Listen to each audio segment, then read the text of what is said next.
নমস্কার বন্ধুরা, কেমন আছেন আপনারা? আপনাদের ভালোবাসা এবং আশীর্বাদে আমরা সবাই ভালো আছি। আপনারা ভালো আছেন তো? লং উইকেন্ড পড়লেই মনটা একটু উৎসুক করতে থাকে যে আশেপাশে কোথাও গিয়ে একটু ঘুরে আসি।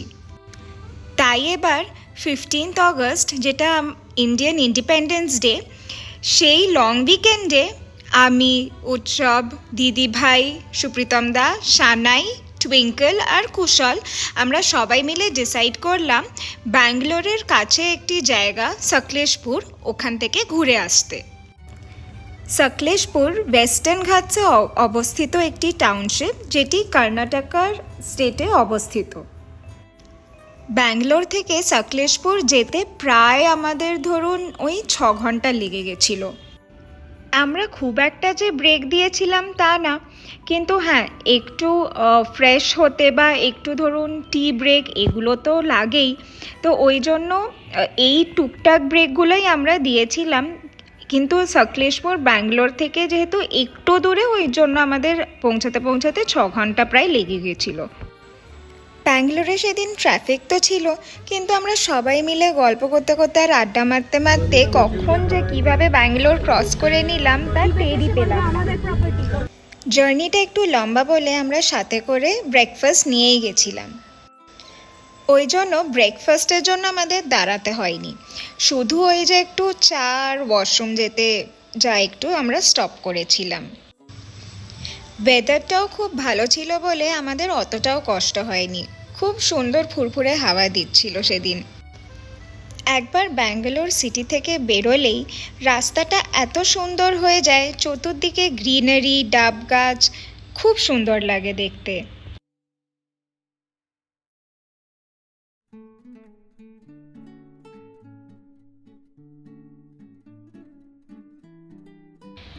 প্রায় হাফ রাস্তা কভার করার পর একটু দুপুর হয়ে গেছিলো তখন। আমরা ভাবলাম যে ব্রেকফাস্ট তো খেয়ে নিয়েছি, কিন্তু তখন একটু খিদে পাচ্ছিল বলে একটা জায়গায় স্টপ করে আমরা লাঞ্চ সেরে নিলাম। পথে আপনারা অনেক রেস্টুরেন্টই দেখতে পাবেন, কোনো একটা ভালো জায়গায় দেখে আপনারা স্টপ করে কিন্তু লাঞ্চ সেরে নিতে পারেন। ভেজ রেস্টুরেন্ট, ননভেজ রেস্টুরেন্ট দুটোই অ্যাভেলেবল। বিকেল হতে না হতেই আমরা পৌঁছে গেলাম সকলেশপুরে। আমাদের হোটেলটার নাম ছিল রয়্যাল শালিমার বুটিক হোটেল। হোটেলটা খুব সুন্দর, খুব ভালো, নিট, ক্লিন এবং স্টাফেরাও খুবই ভালো। সকলেশপুরে অনেক জঙ্গল তো বলবো না, কিন্তু অনেক প্লান্টেশনস আছে এবং অনেক গার্ডেনস আছে। আর আমাদের হোটেলের সামনেটাতেই একটা বিরাট বড় প্লান্টেশন ছিল, সেটা দেখে মনে হচ্ছিল যদিও জঙ্গল, কিন্তু খুব সুন্দর লাগছিল। হোটেলটা তো দেখতেই পাচ্ছেন আপনারা যে কত পরিষ্কার রেখেছে, খুব ভালো লেগেছিল এখানে থেকে। আমরা অলমোস্ট আমাদের রুমে পৌঁছে গেছি, আর এটা হচ্ছে আমাদের রুম ট্যুর। রুমগুলো খুব স্পেশিয়াস ছিল, কিন্তু একটা প্রবলেম হচ্ছে যে যেহেতু এই হোটেলের সাথে প্লান্টেশনস অ্যাডজাসেন্ট আছে, ওই জন্য ব্যালকনিতে আমাদের যাওয়া সম্ভব হচ্ছিল না। আমরা যেহেতু সন্ধেবেলা এসে পৌঁছেছিলাম, ওই জন্য আপনাদের একবার দেখিয়ে দিচ্ছিলাম যে এখানে কনস্ট্রাকশনস তো হচ্ছিল, কিন্তু দেখুন ওখানে প্লান্টেশনস দূরে দেখা যাচ্ছে, আর বৃষ্টিও পড়ছিল। ওই জন্য বড় বড় পোকামাকড় আসার সম্ভাবনা খুবই বেশি ছিল। সকলেশপুরে এসে জানতে পারলাম যে এখানে নাকি জুন থেকে ডিসেম্বর অবধি বৃষ্টির সময়, খালি কন্টিনিউয়াসলি বৃষ্টি পড়ে যাচ্ছিল এখানে। সকলেশপুর যদি বাইরেও যাচ্ছেন আপনারা, তাহলে ওই 2-3 দিনের ট্রিপ হলেই যথেষ্ট। খুব একটা বড় জায়গা না, ছোট্ট জায়গা, ওই জন্য ঘুরে ফিরে মোটামুটি 2-3 দিনের ট্রিপ করলেই হয়ে যায়। কিন্তু এটাও ঠিক যে আপনারা যদি আসছেনই, তাহলে একটু সময়টা দেখে আসবেন। বৃষ্টির সময় যদি আসেন তাহলে খুব একটা এনজয় করতে পারবেন না। আমরা যেই সময়টা গেছিলাম ওখানে টুকটাক বৃষ্টি পড়ছিল, কিন্তু অতটাও না। মাঝে মাঝে খুব জোরে বৃষ্টি পড়ছিল, আবার মাঝে মাঝে থেমেও যাচ্ছিল। সকলেশপুর ঢুকতে ঢুকতে আমাদের একটু বিকেলের দিকেই হয়ে গেছিলো বলে সেদিন আর এনার্জি ছিল না যে চা গরম করে চা করে দিই। ওই জন্য আমরা হোটেল থেকেই একটু আদা চা আনিয়ে নিয়েছিলাম, আর তারপর তো দেখতে দেখতে একটু রাতই হয়ে গেল আর বসে আমরা আড্ডা মারছিলাম।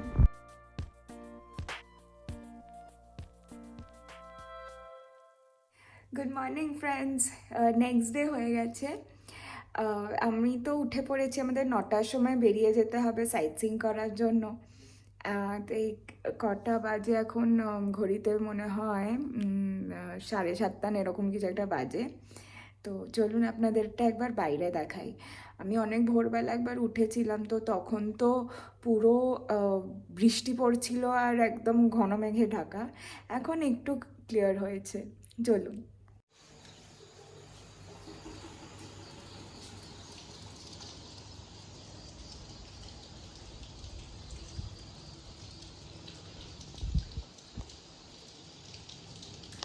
হাই ফ্রেন্ডস, আমরা রেডি হয়ে গেছি।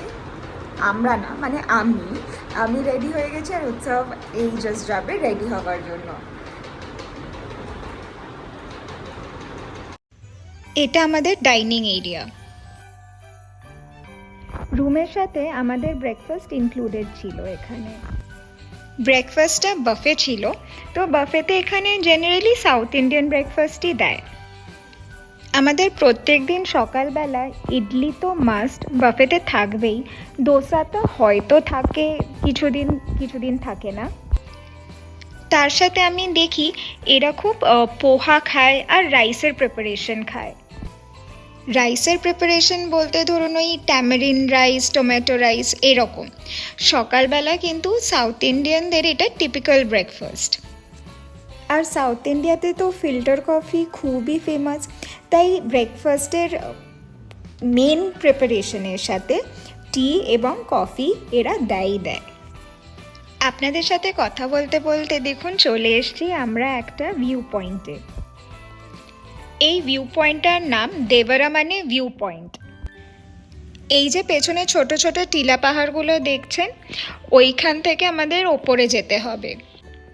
প্রচণ্ড জোরে বৃষ্টি পড়ছিল, কিন্তু গাড়ির ভিড় দেখুন, কত লোকে এসছে এই জায়গাটা দেখার জন্য। অপূর্ব সুন্দর দৃশ্য দেখতে পেলাম আমরা। চতুর্দিকে কত গাছপালা, আর বৃষ্টি পড়াতে একদম যেদিকে তাকাচ্ছি সেদিকে গ্রিনারি। দেবরামানে ভিউ পয়েন্ট দেখে আমরা চলে গেলাম আমাদের নেক্সট ডেস্টিনেশনে। আপনারা তো ভিডিওতে দেখতেই পাচ্ছেন যে তখন থেকে যে বৃষ্টি শুরু হয়েছে এখনও কিন্তু সেটা থামেনি। আর বৃষ্টি থামেনি, আমরাও থামিনি। আমরাও চলে গেলাম এবার নেক্সট ডেস্টিনেশনে, যেটা অ্যাবি ফলস। হয়তো আমি উচ্চারণটা ভুলও করতে পারি, ওই জন্য আগে থেকেই সরি বলে দিচ্ছি। ওটা কেউ বলে অ্যাবি, কেউ বলে আবে, তো সেটা একটু স্পেলিংটা বা প্রোনাউন্সিয়েশনটা একটু দেখে নিতে হবে। স্পেলিংটা হচ্ছে ABBE। আমাদের কিছু কটা স্টেপস ওয়াক করে ওপরে যেতে হয়েছিল, সেখান থেকে ঝর্ণাটা আরও সুন্দর দেখাচ্ছিল। বৃষ্টি পড়াতে ঝর্ণার স্রোত অত্যন্ত বেড়ে গেছিল, আর কারেন্টটা খুবই হাই। অ্যাবি ফলস থেকে ঘুরে এসে আমরা চলে গেছিলাম এবার ভৈরবেশ্বর স্বামী টেম্পলে। এই মন্দিরটা মহাদেবের মন্দির, আর দেখুন কত উঁচুতে এই মন্দিরটা অবস্থিত। এই মন্দিরটাকে দেখেই মনে হচ্ছিল যে খুবই প্রাচীন মন্দির। এখান থেকেও কিন্তু দারুণ সুন্দর ভিউ পয়েন্ট। মন্দির ঘুরে এসে আমাদের সকলেশপুর টাউনে আস্তে আস্তে খানিকটা দেরি হয়ে গেছিল, ওই জন্য পথেই আমরা একটা জায়গায় স্টপ করে লাঞ্চটা সেরে নিলাম।